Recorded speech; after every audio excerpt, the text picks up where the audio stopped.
In the late 1980s, Manhattan's Lower East Side was known as an easy place to score drugs and sex.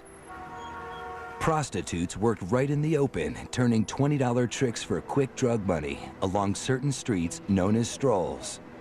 A stroll is where prostitutes ply their trade, where they're known to congregate, and the Johns can find them and do their business and get picked up. But one of those Johns was after more than cheap sex.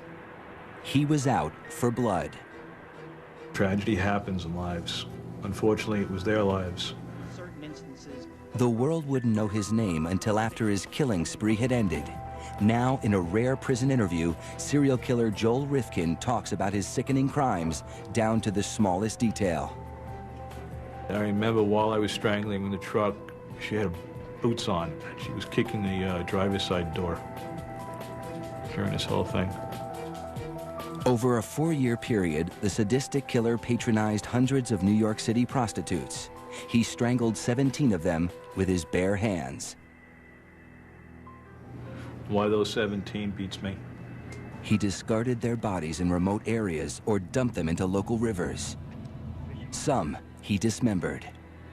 Cutting up a body, yeah, it's grotesque and repugnant to most people, but it's at a level less than the actual killing. No one knew about his cold-blooded killing spree. Not the police, not the press, not the public, not even the prostitutes themselves. People in that environment almost go virtually unreported and slip through the cracks. 22-year-old Tiffany Bresciani was his last victim. She was just very happy and beautiful and loved people. Tiffany had moved from Louisiana to New York to become an actress or a dancer. But instead of finding Broadway's bright lights, the city's dark side got her first. To support a drug addiction, she turned to prostitution. I still have that heartache, you know, it never goes away.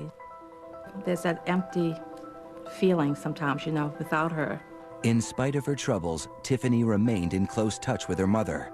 But in June of 1993, she stopped calling home. She'd call about 3 times a week, you know. We really kept in touch that week that it happened. I said, did she call yet? And I had the most awful feeling. What happened to Tiffany might never have been discovered if not for Trooper Sean Ruane of the New York State Police Department. Early in the morning of June 28th, Ruane was patrolling Long Island's Southern State Parkway when a pickup truck caught his attention. I observed a tan Mazda pickup truck with no license plate on the back. We decided to pull the vehicle over. Instead, the driver took off. We're in pursuit of a vehicle, failure to comply. It's not high speed or anything, it's just failure to comply. But before long, Ruane was going nearly 100 miles per hour, trying to keep up with the truck as it sped through Nassau County. Barreling through stop signs and around corners, the driver seemed willing to do anything to get away.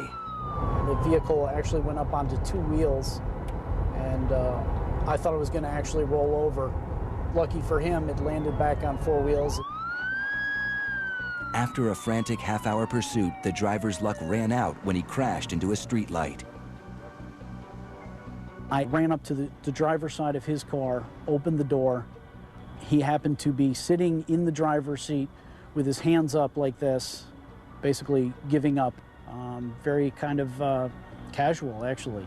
As Ruane began inspecting the vehicle, he caught a whiff of something evil, a telltale odor almost every police officer knows. It appeared to be the odor of decaying flesh. In the back of the pickup, Ruane discovered a blue tarp and the horrifying secret it concealed.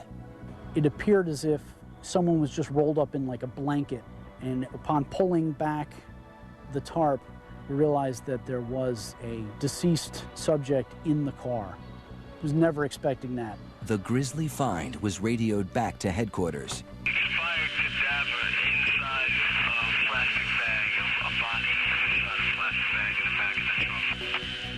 Then the suspect's identity was revealed. White male, last name Rifkin, first name Joel, date of birth 012059. 34-year-old Joel Rifkin remained oddly calm at the scene, even while he and Ruane were sitting in the patrol car waiting for homicide investigators to arrive. He actually thanked me for turning on the air conditioning and said, you know, thank you for turning on the air conditioning because I know where I'm going.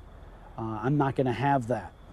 Rifkin was taken to police headquarters in East Farmingdale, where detectives began interrogating him. From the start, he was cooperative. He admitted that he patronized prostitutes quite a bit, and that the body in his trunk was a prostitute, in fact, that he had patronized and had strangled while having sex with her. The victim was Tiffany Bresciani. Rifkin told investigators he had picked her up on Manhattan's Lower East Side. That was someone I met in the city, and things didn't go well. After killing her, he drove her body to his mother's house and stored it in the garage for 3 days before trying to dispose of it. Pretty unusual. We never thought that somebody could do something like that. We've been around decaying bodies before, and it's a pretty disgusting smell. And for him to drive around with it, it just was unbelievable. That wasn't the only unbelievable thing about Rifkin. The detectives were amazed at his icy calm composure. He was very cool, emotionally detached. It appeared that he wasn't concerned about this at all. I had a feeling that he had done this before.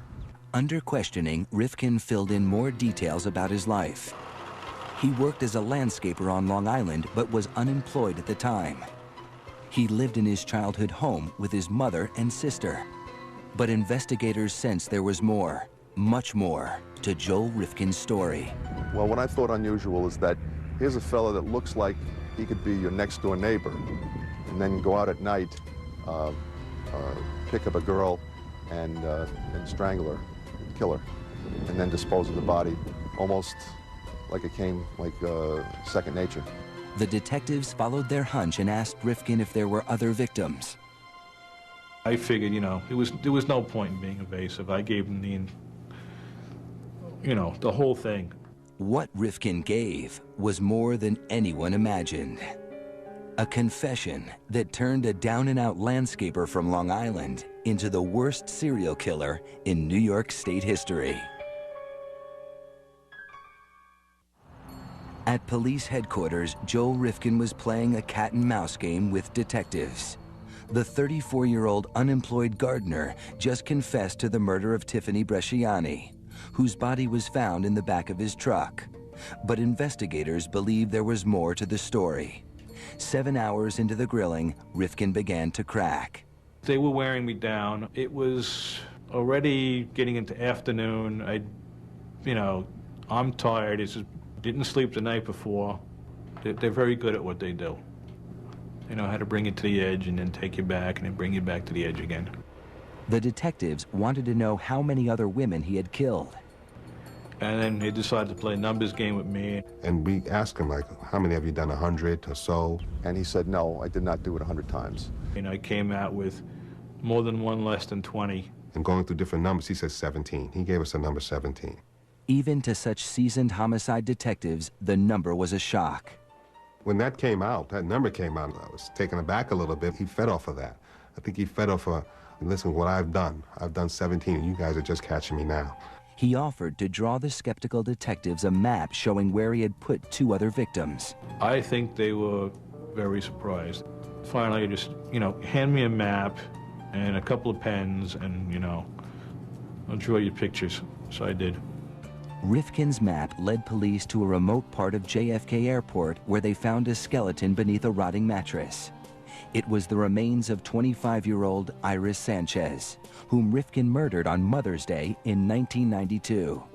This one happened incredibly fast. This was, of all the girls, the fastest. The other body was also where the map indicated, just off the highway in the Hamptons. It belonged to 28-year-old Lauren Marquez, a mother of 2 from Tennessee.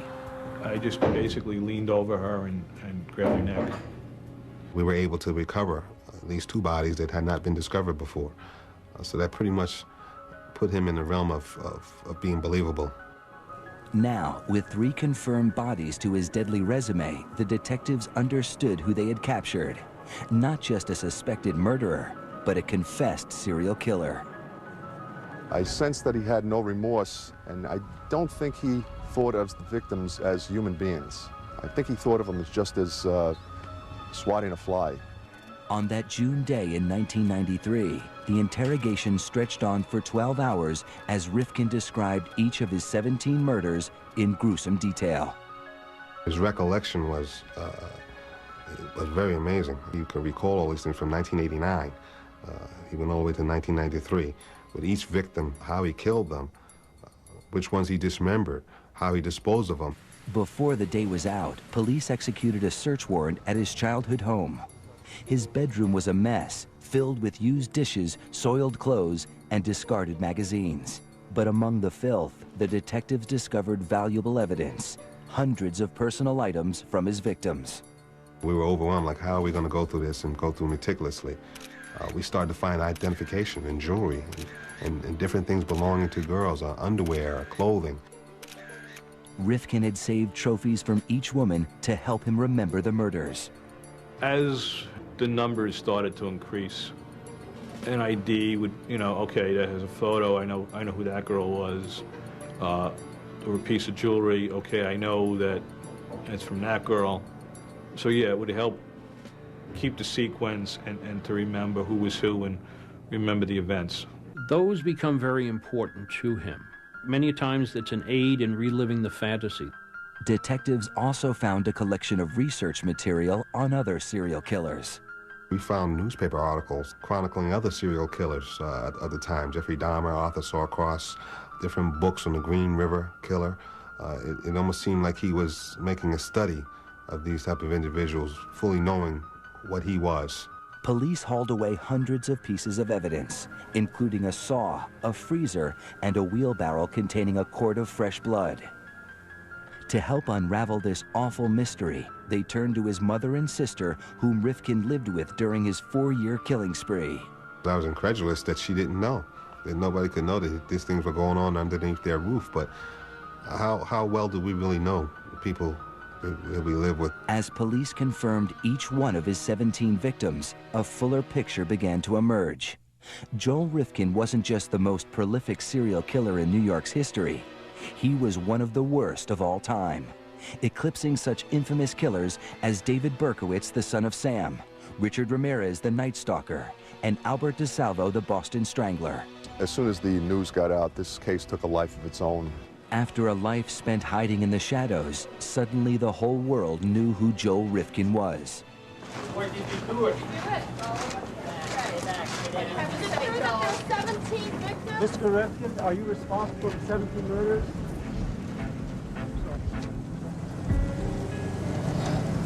Mr. Rifkin has spoke of 17 homicides that he committed. On June 30th, 1993, New York State Police called a press conference to announce the arrest of serial killer Joel Rifkin. His operation consisted of picking up the woman, having sex with them, killing them, and disposing of them. One question above all seemed most important. Do you have a possible motive at this point? No, we don't. What could have caused such a quiet, unassuming man to kill so many women? Mr. Rifkin seemed like he could be your next-door neighbor, but at nighttime he had an extreme thirst for using prostitutes, and then he went on a killing spree that made him the most prolific serial killer in New York State history. No one would have dreamed Rifkin was destined for such infamy when he was adopted on Valentine's Day 1959 by Ben and Jean Rifkin. By all accounts, his early childhood was filled with love and support. Started out very loving, very, typical. My memories are mostly a few years of home movies and a lot of photographs. As we got older, though, and more of our personalities came out, more and more it became my father's little disappointment. Rifkin's father was a standout athlete and math whiz in college who had gone on to become a successful engineer at Brookhaven National Laboratory. He grew impatient with his son Joel, who had a high IQ of 128, but was plagued with severe dyslexia and coordination problems. Like every father, he's very excited about teaching me sports. He tried teaching me how to throw a football, which was his sport in high school. I couldn't catch the thing, and he just got, after a year or two, he got extremely frustrated, and that was that. No more football. Rifkin also had trouble connecting with children his age. By the time he entered school, he was constantly tormented by bullies, often in front of girls. Anybody who wanted to make a reputation as a tough or, you know, one of the local hoods, I was one of the first guys they looked for. And it was rough at times. To escape the abuse, Rifkin became cunning, devising strategies to avoid people. I was one of the last people in the building, which I was almost always late for class, and I was one of the last people to leave the building. If everybody's gone, it's safe to go. Isolated at school and at home, Rifkin retreated to his bedroom, the one place he felt safe. There, behind closed doors, his deviant ideas came to life. I develop, if I'm that type of person, a fantasy life. And I'm in my room or in my private place with this fantasy life where no one attacks me, no one makes fun of me. I'm in charge, I'm in control of that. And if that feels good, I'll continue that fantasy life, I'll elaborate on it. Rifkin's fantasy life began to overpower his hold on reality. After seeing the Alfred Hitchcock movie Frenzy as a teenager, he developed a sexual obsession with strangling women.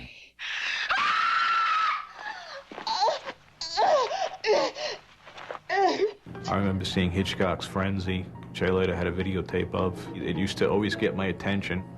That built in the fantasy life. Rifkin graduated from high school in 1977.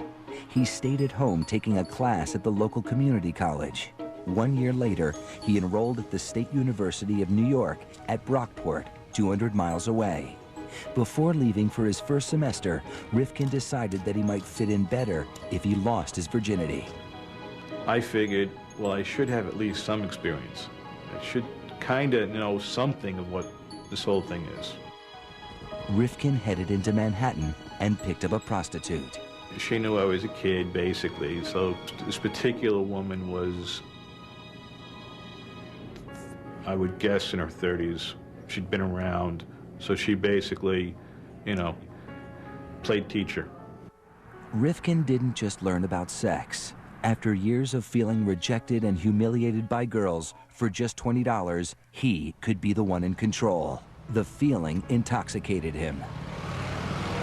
Self-esteem-wise, you know, as long as you had the price of admission, that was it.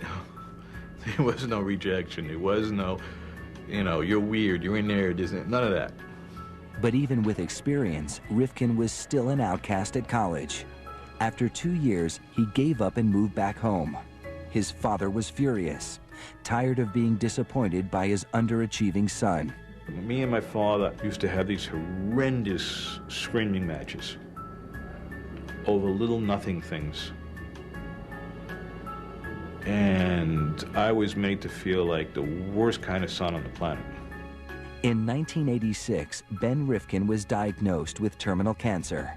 Hoping to impress his father for once, Joel enrolled in a biology class at a local university. But just before his midterm grades were released, Rifkin's dad committed suicide by taking a cocktail of barbiturates. Rifkin was devastated, especially since he received a good grade. To this day, I think he timed that cocktail knowing the test was coming. He didn't want to see the failure. And I didn't get the chance to show him that it wasn't a failure. After his father's death, Rifkin sought acceptance the only place he knew he could find it, with prostitutes.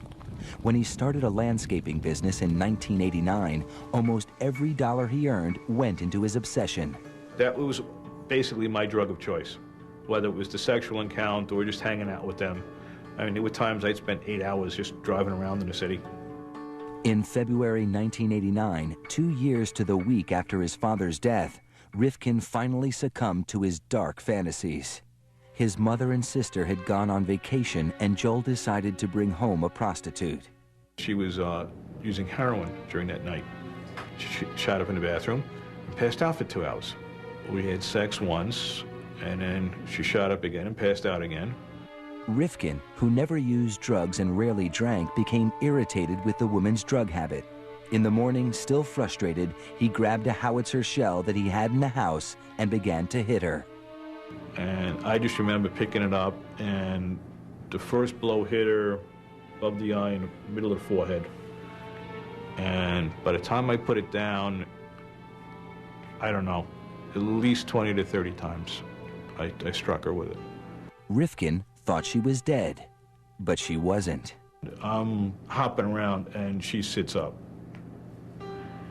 And that completely had me freaked out. So we ended up wrestling on the floor.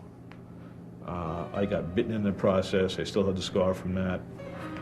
And probably smothered her more than I strangled her. And that was the first murder. He dragged her body to the basement. Minutes after committing his first murder, Rifkin went back to bed. 4 hours, 6 hours. And woke up, realized that, oh yeah, I did do it this time. And then had the problem of how do I get this large item out of the house?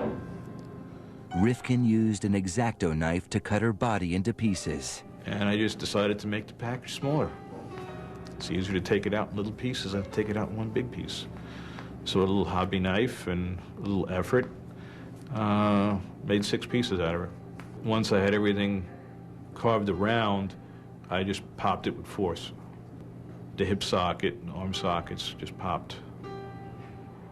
Rifkin drove around, throwing her body parts out of his car window along various highways.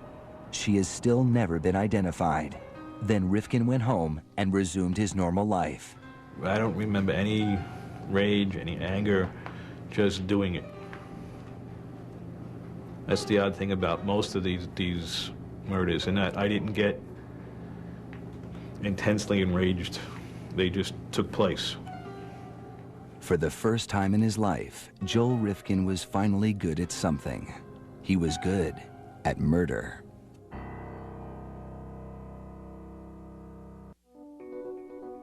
After the first murder, Joel Rifkin was terrified of getting caught. Whoa, I can't believe I did this, and it was driving down the block, I'm counting the cars. Yeah, that car belongs there, that car belongs there. You know, looking for the odd car, driving past the house, circling back, you know, all this paranoia stuff. But he kept his dark secret to himself and returned to his regular routine of living at home, mowing lawns, and seeing prostitutes. He vowed never to kill again. I really, throughout that whole time before the next one happened, was, okay, that's not going to happen again. We're done with that. That was just, you know, had a bad day. But he couldn't stop thinking about the murder, especially during sex. For a year and a half, he was able to hold off the urge. Then his mother and sister went away again, and he brought home another prostitute. Her name was Julia Blackbird. There were other girls in that interval also who I brought to the house, and they were all still around, as far as I know. So I don't really know what the particular spark was. They spent the night at his home, then early the next morning drove to an ATM to get money. But Rifkin's checking account was empty, so they headed back home. I needed to wait for the bank to open so they could manually check my balance. So we went back to the house, and we had to kill about an hour and a half. Yeah, good choice of words. This time, Rifkin used a table leg. I hit her, knocked her out in one blow, and then strangled her for about 20 minutes, which I was basically strangling her corpse after a while. Rifkin thought about having sex with her dead body, something he had read about while researching serial killers. The thought occurred to me because I had heard of it, and then I shook off the thought and said, no. Now I'm making this dividing line in my head. All right, I just killed somebody, but no, I won't go I won't do this next thing. I won't, you know, which is, I don't know, it's odd, but the whole thing is odd. Everyone likes to feel that they're a little bit above the lower portions of society. So I'm not as low as a necrophiliac, I'm just a serial killer. Rifkin dismembered her body in the basement. This time he sealed the pieces in cement and dumped them in the water. They went into various channels and rivers along New York City. To the best of my knowledge, they haven't found anything. The second victim also hasn't been located. He kept some jewelry, costume jewelry from this victim. Now, a killer for the second time, Rifkin became emboldened. Just 4 months later, he struck again. The third victim, which we know as Barbara Jacobs, a white female about 32 years old, he picked up Barbara at 12th Street and 2nd Avenue, New York City. Like the others, he killed Barbara at his home in East Meadow. We had sex in the guest bedroom, and she went to sleep, and I was up and roaming the house. Debated with myself if I really wanted to hurt her or kill her, and eventually that impulse was too strong, and I picked something heavy up again, hit her on the side of the head, and strangled her on the floor. Rifkin kept her body in the basement for 2 days. The body had just begun to change. It looked like it was bloating, so I became afraid to cut it. So I found a mattress box, or some kind of narrow, long box, rectangle. So I slid her into that and dropped it in the Hudson River. Her body was found shortly afterwards, but never identified, remaining a Jane Doe until after his arrest. Rifkin didn't care. They were objects. You know, I didn't think of them as having anything else but drug habits and, you know, sex for money. In my mind, they never had families, never had anything.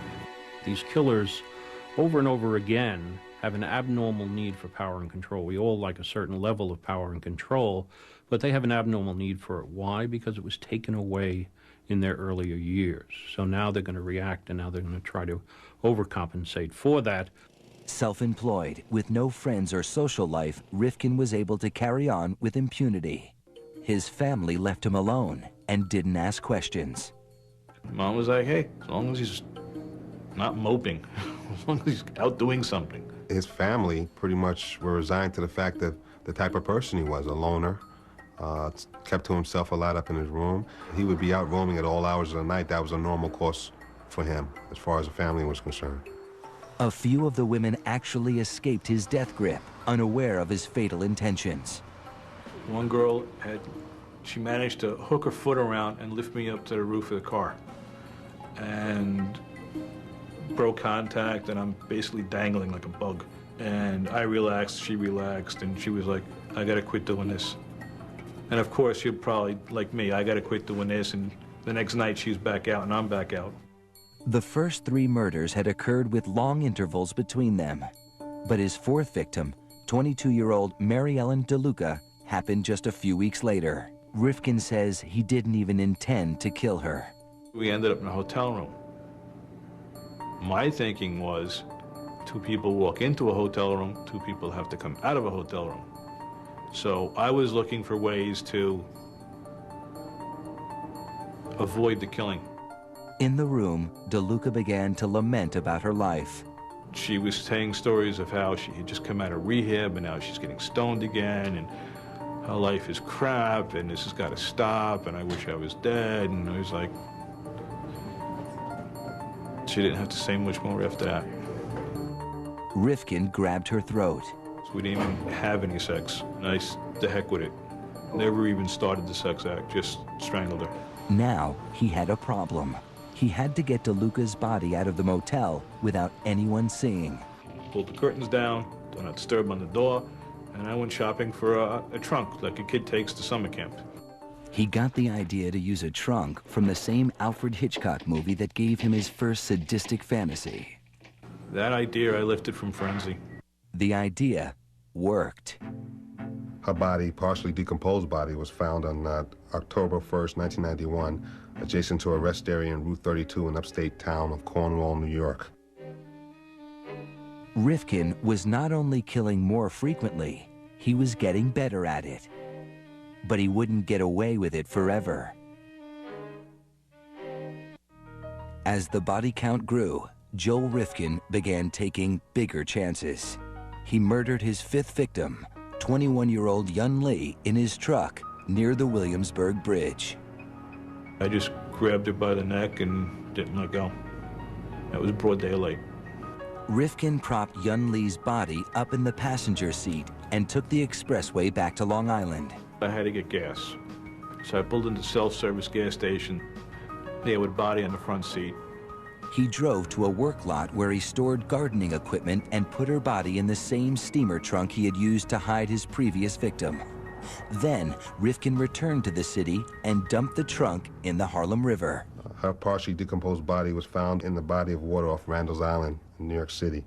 Just days later, he killed again. Victim number 6's body has never been recovered. He strangled this female who had sandy-colored hair. He placed her in a metal drum, and he placed this drum in the Harlem River. While disposing of this still unidentified victim, Rifkin was nearly caught by 2 police officers. I roll the barrel off, splash, turn around, and there's a flashlight.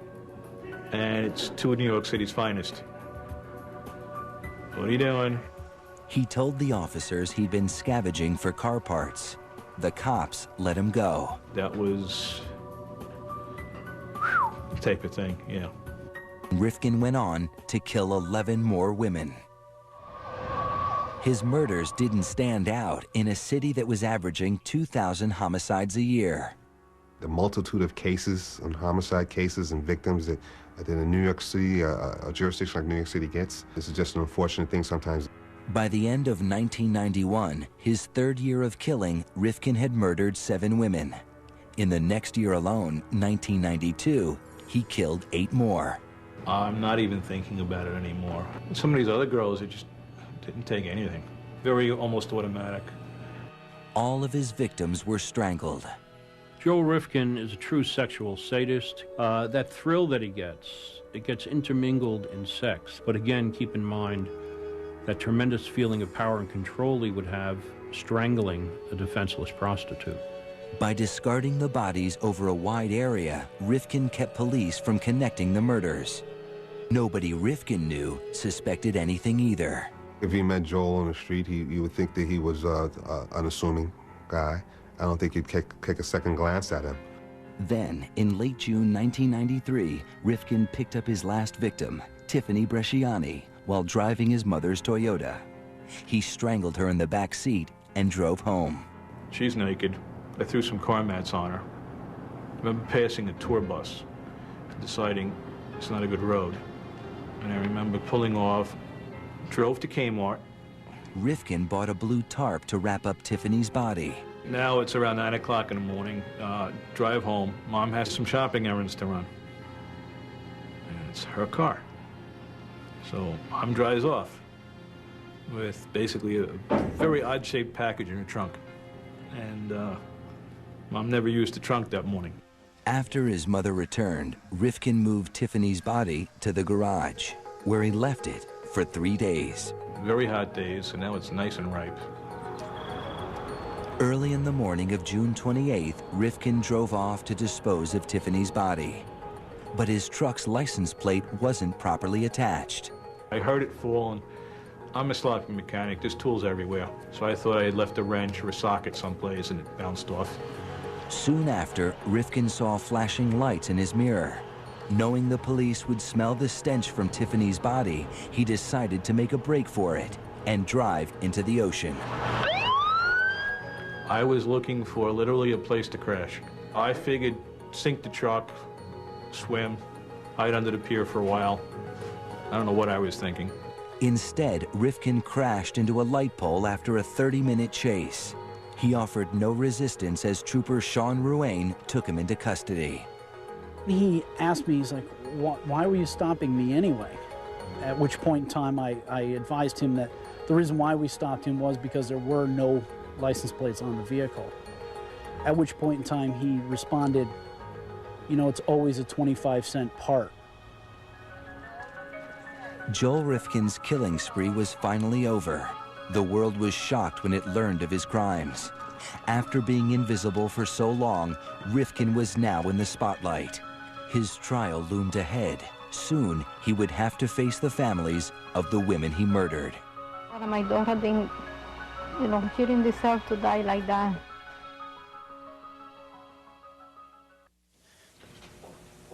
I'm not guilty. Unlike his victims, Joel Rifkin would not have to fight for his life at any of his trials. New York did not have the death penalty at the time. But faced with his own damning confession, Rifkin had few choices when he went on trial for the murder of Tiffany Bresciani in 1994. On the advice of his lawyers, he pleaded not guilty by reason of insanity. The insanity defense at that point loomed as the most viable course to pursue if we were going to, in some way, try to impress upon the jury that Joel truly didn't appreciate the consequences of his actions. Rifkin's attorneys fought to suppress his confession, arguing that it was coerced. Rifkin insists he asked for a lawyer several times during questioning. I asked for an attorney about 20 times, but when it comes to, I guess, a crime this heinous, constitutional rights get forgotten about. It's not unusual afterwards for the defendants to make all sorts of claims about what they asked for or what the police did or said to them. His confession was ruled admissible. 10 months after Rifkin's arrest, the trial began. The prosecution portrayed Rifkin as a cunning killer who knew exactly what he was doing and went to great lengths to hide his crimes. He was bright enough to be able to pick the type of victims that would not be noticed missing right away, to do it, to kill these people in areas that would provide him with seclusion, and dispose of the bodies in such a way that law enforcement wouldn't be able to put one together with another. They also depicted him as a sexual sadist. He got sexual pleasure not only in killing these young women, but in keeping items from them, their identification cards, items of their clothing, some jewelry, and reliving that pleasurable experience of killing them in the secrecy of his room by holding and looking at all these items that he had stolen from them. As terrible as it is, what more power do you have over someone than life and death when you're strangling them?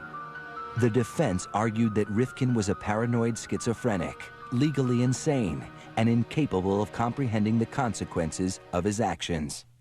We were claiming that he was laboring under such a pernicious disease that he really wasn't appreciative of what he was doing.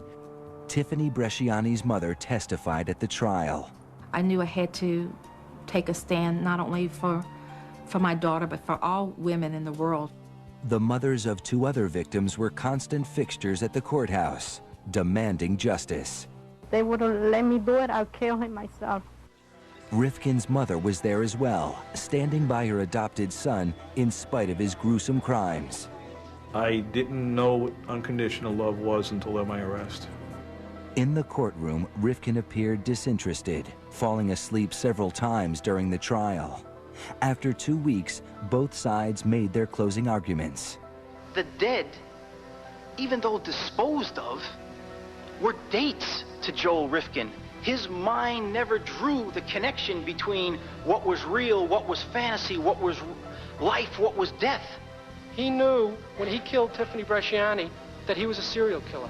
He knew it. He was studying it. He was reading about it. He had articles on Jeffrey Dahmer and Arthur Shawcross and others in his room. And he was doing it to satisfy his own sexual perversions. The case went to the jury. 2 hours later, the verdict was in. As to count 1, murder in the 2nd degree, what is your verdict? Guilty. At sentencing, the judge gave Rifkin the maximum. You have been found to have knowingly committed the most heinous act one can commit against a fellow human being, the taking of a life. You, Joel Rifkin, are hereby sentenced to an indeterminate term of imprisonment with a minimum of 25 years and a maximum of your natural lifetime. I don't hate him. I don't hate anybody. I just can't understand that. It's still a shock to me. I don't understand it. Over the next 2 years, he entered guilty pleas to 8 more murders. In 1996, when he was sentenced for the murder of Iris Sanchez, Rifkin offered his first apology. What I have done can never be forgiven, but I ask you to believe me when I tell you that I will never understand the part of me that caused me to do these terrible things to your children. Not only will I go to my death reliving these horrors, but I will go there never knowing why I did them at all. You all think that I am nothing but a monster, and you are right. Part of me must be. The judge was unmoved. Mr. Rifkin, in case there is such a thing as reincarnation, I want to be sure that you spend your second life in prison also. In all, Joel Rifkin was sentenced to more than 200 years in prison. Today, he has nothing but time to contemplate his crimes. I really didn't get a firmer grasp of what I did until around 9/11, when people were putting posters up looking for loved ones, and that made me realize, yes, there are families and what the families went through, and it changed perspective on a lot of it. Because many serial killers were abused as children, psychiatrists looked there for the source of Rifkin's violent impulses. But with such a normal childhood, Rifkin himself says he doesn't know why he turned into such a monster. They're looking for the cigarette burns, they're looking for the broken bones, and it's just not there. And that's one of the big mysteries for them and me. I'm not 100% evil, and I'm not 100%, not. It's a mix, unfortunately. After taking antidepressants prescribed by prison doctors, Rifkin says he now sees his crimes in a different light. Now the memories are the reverse of fantasies. Now I wake up.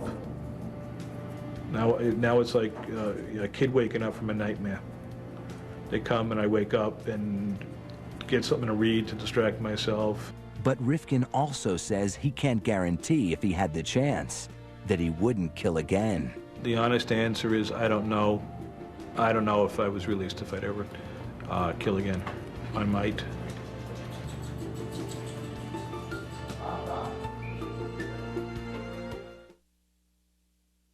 On the next all-new Family Plots. Poor lady was so distraught. When one loss brings him down. He'll dwell about this lady's death for the rest of the day. One life can cheer him up.